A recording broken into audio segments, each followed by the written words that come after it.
Last month, Abe Shinzo, Japan's longest-serving prime minister, was assassinated. As this hit the news, many people were asking, who was he? And who cares? Born September 1st, 1954, his father, Abe Shinzo, later became foreign minister of Japan. Both of his grandfathers also served in high-ranking political positions in Japan. One of his grandfathers, Abe Khan, opposed the militaristic view of Prime Minister Tojo during World War II. His other grandfather was actually in Tojo's cabinet, and despite receiving the nickname of the monster of the Showa era for his treatment of the people of Manchuria during the Manchurian occupation, the U.S. found him to be a good option for prime minister and supported his role to become prime minister after World War II. So Abe Shinzo came from a long line of politicians in Japan. So it was no surprise when he followed in their footsteps and entered politics himself. In 2006, at the age of 52, he began his first term as prime minister. Abe Shinzo was an extreme conservative in Japanese politics.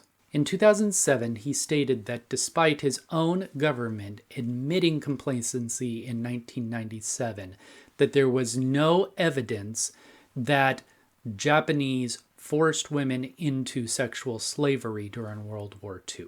His hard stance line with North Korea both hindered Japan's relationship with them and brought home some abductees that North Korea had incorporated into their society, and eventually their families as well. The other Asian countries largely received better treatment from him, and he improved relationships with China, India, Taiwan, and others. On the 12th of September 2007, he shocked everyone when he stated that because of his unpopularity, he would step down as prime minister so that the anti-terrorism bill that he supported would pass. On the 26th of December 2012, he was once again elected as prime minister.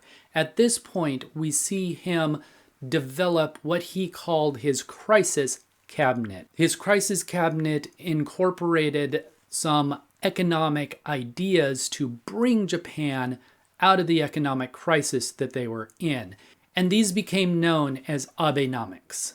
Abe again worked on foreign relations, improving the relationship with the United States so much that he became the first prime minister to address the Joint Congress of the United States. He also attended a trilateral summit with China, Japan, and South Korea in order to work on free trade between the three nations. During his fourth term in office, he was plagued by scandal. His finance minister was caught falsifying documents. He also extended the term of office for some of his friends, one of which had to resign amid gambling scandals shortly after that. The drinking party he had during the floods of 2018 also did not help his reputation. In August 2020, he announced his resignation as prime minister due to health issues. This made him both the prime minister with the longest amount of time in office and the longest consecutive time in office. Abe remained active in politics even after his resignation. He was campaigning for Sato Kai when an assassin came up behind him and fired a shot. Abe, hearing a noise, turned around to look, and a second shot was fired, hitting him in the heart. Yamagami, the assassin, blamed Abe for spreading the influence of the Unification Church, a cult that his mother had belonged to. She had given the church everything she had.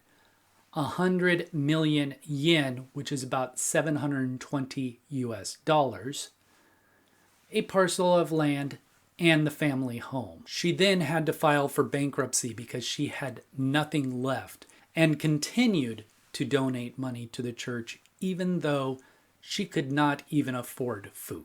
Yamagami felt that assassinating Abe was an attempt to slow or stop the spread of this cult. If you found this interesting, check out this video.